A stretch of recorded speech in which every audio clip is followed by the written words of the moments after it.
Hello అండి, అందరికీ నమస్కారం. మాపల్లి రుచి ఛానల్కి స్వాగతం. ఈరోజు హెల్తీ రెసిపీ తోటకూర పులుసు నేను ఎలా చేస్తానో చెప్తాను. పులుసు కూర అనగానే టమాటో తీసుకున్న, చింతపండు ఒక రెబ్బన్న వేసుకుంటాం కూరలో. నేను ఈరోజు ఆ రెండు వాడకుండా పులుసు చేస్తున్నాను. తోటకూర పులుసు చాలా బాగుంది. నేను ఏమేమి తీసుకున్నానో చెప్తాను ఇప్పుడు. శుభ్రం చేసి పెట్టుకున్న 2 కట్టలు తోటకూర తీసుకున్నాను. ఏడు తీసేసి ఆకులు ఏమైనా బాగోపోతే ఆకులు కూడా తీసేసుకోవాలి. కొన్ని ఆకులు చిల్లులుగా ఉంటాయి, కొన్ని ఆకులు పండిపోయి ఉంటాయి, అలాంటివి కూడా తీసేసి శుభ్రంగా ఏరు పెట్టుకోవాలి. నేను ఈ తోటకూర ఉప్పు నీళ్ళలో నానబెడుతున్నాను. ఒక 10 నిమిషాలు కానీ అరగంట కానీ అలా ఉప్పు నీళ్ళలో వండించుకోవాలి. నేను ఇది బయట కొన్న తోటకూర ఇది. ఇలా నానబెట్టుకున్న తర్వాత 2-3 సార్లు జాడించుకుంటాను. ఎక్కువ నీళ్ళలో జాడించుకోవాలి. లాస్ట్లో నేను చుక్కకూర తీసుకున్నాను. పులుపుకి నేను టమాటా చింతపండు వాడతలేదు అన్నాను కదా, చుక్కకూర తీసుకున్నాను. Same quantity. తోటకూర ఎంత తీసుకున్నాను, చుక్కకూర కూడా అంతే తీసుకున్నాను. ఉల్లిపాయ పచ్చిమిర్చి తీసుకున్నాను.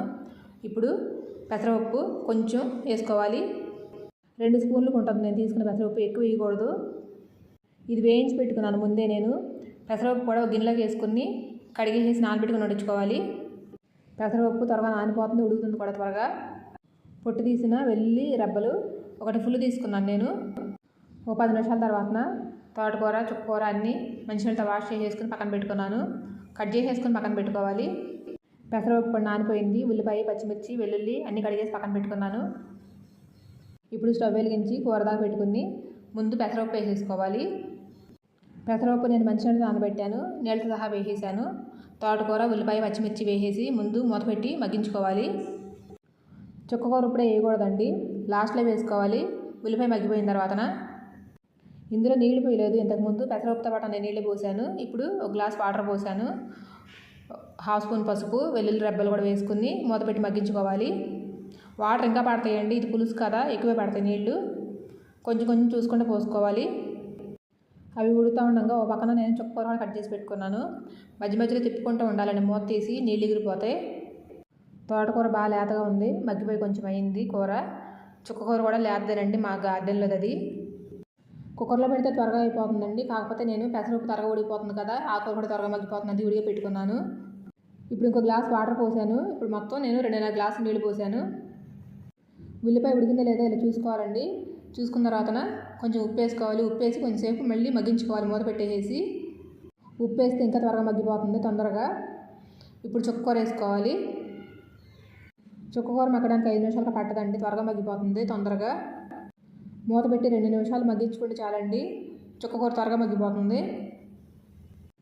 చుక్కకూర కూడా మగ్గిపోయింది. ఇప్పుడు కారం, మిరియాల పొడి, నేను కారం వెల్లుల్లి కారం వేసానండి, జీలకర్ర వెల్లుల్లి పచ్చికారం 3 కలిపి దంచుకున్నది. ఒక 1/2 స్పూన్ పంచదార వేసాను, పులుపు బ్యాలెన్స్ అవ్వడానికి. కొంచెంసేపు ఉడికించుకుని దించేసి మెదుపుకోవాలి. పప్పులాగా మెత్తగా మెదిపోయకూడదండి, పులుసు కదా, కాడలు తెలియాలి కొంచెం. నేను తాలింపుకి ఆయిల్ పెట్టేసుకున్నాను. ఆయిల్ వేడైన తర్వాత ముందుగా దంచి పెట్టుకున్న వెల్లుల్లిపాయలు వేసుకోవాలి రెబ్బలు. వెల్లుల్లి వేగిన తర్వాత మినపప్పు, ఆవాలు, జీలకర్ర, ఎండుమిర్చి వేసుకోవాలి. ఆవాలు చిటపటలాడేంత వరకు వేయించుకుని కొంచెం మెంతిపొడి, పసుపు, ఇంగువ, కరివేపాకు వేసుకోవాలి. నేను పసుపు స్టార్టింగ్లో వేసాను, మళ్ళీ వేయలేదు మధ్యలో, ఇప్పుడే వేసుకున్నాను తాలింపులో. పోపు చక్కగా వేయించుకోవాలి, మాడిపోకూడదు, మంచి వాసన రావాలి. పోపు మాడిపోతే టేస్ట్ మారిపోతుందండి, జాగ్రత్తగా ఉండాలి. సిమ్లో పెట్టుకోండి. తాలింపు వేగిపోయిన తర్వాత ముందుగా ఉడికించి పెట్టుకున్న తోటకూర పులుసు వేసేసుకోవాలి. ఒక 5 నిమిషాలు ఉడికించుకోవాలండి. తాలింపులోకి వేసిన తర్వాత తాలింపు ఫ్లేవర్ పులుసుకు బాగా పట్టుకుంటుంది.